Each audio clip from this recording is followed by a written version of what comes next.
Welcome back. This time we're talking about Mr. Church, a new family drama starring Eddie Murphy and Britt Robertson. Now this is a film that I hadn't heard of until my sister sent me a link to the trailer because it was something she was interested in. And it wasn't until I was watching the trailer and saw Eddie Murphy in it that I realized it's been a pretty long while since I had last seen him.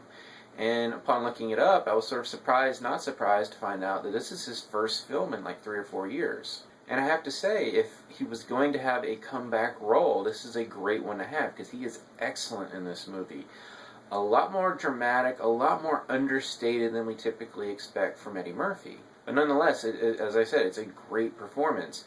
And joining him in this movie is Britt Robertson, a young actress who I've enjoyed her roles, even though I've not always enjoyed her movies as much as I've enjoyed her performances.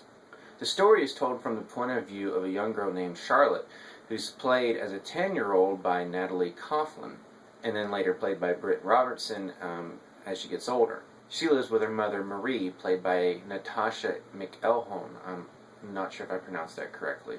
And their lives are forever changed one day when Mr. Church shows up, saying that he'd been hired by Marie's late rich boyfriend to cook for the pair. Unbeknownst to Charlotte, her mother is dying of breast cancer and is not expected to live but another 6 months. So Mr. Church was hired to cook for them until Marie passes away.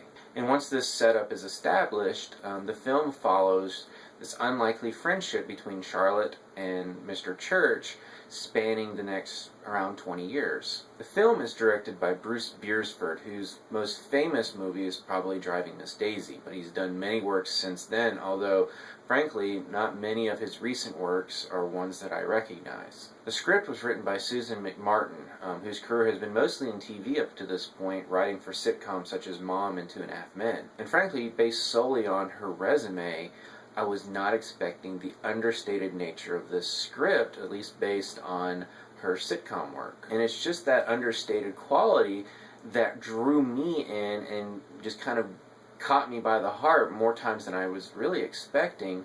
But it's also the quality that I think may lead some people to find this film a bit slow and maybe even boring. And let me get it out of the way. If you don't like narration, you're not going to like this movie. There's a lot of narration.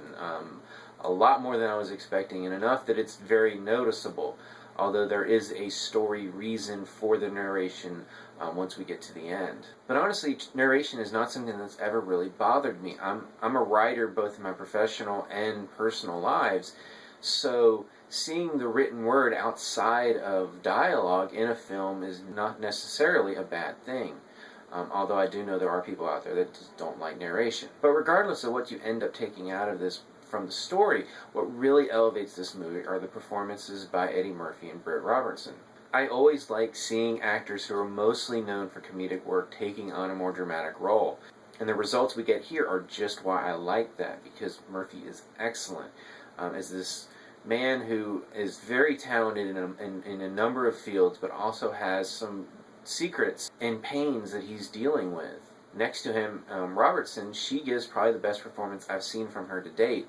And that's probably because this film asks more of her than anything else I've seen. Now, jumping back to the story, I will say there are no grand revelations.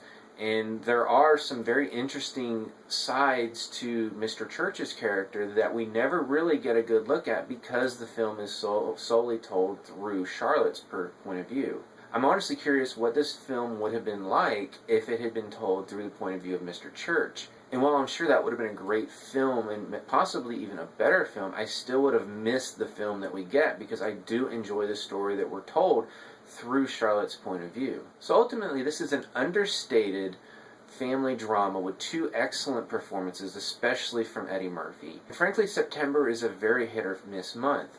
So if you're looking for a slower movie that's got a good story, excellent performances, and is just frankly very well made, Mr. Church is definitely one that's worth checking out. So if you've seen Mr. Church, let me know what you thought about it. As always, you can subscribe to my channel, check out some of my other reviews, and until next time, I'll see you at the movies.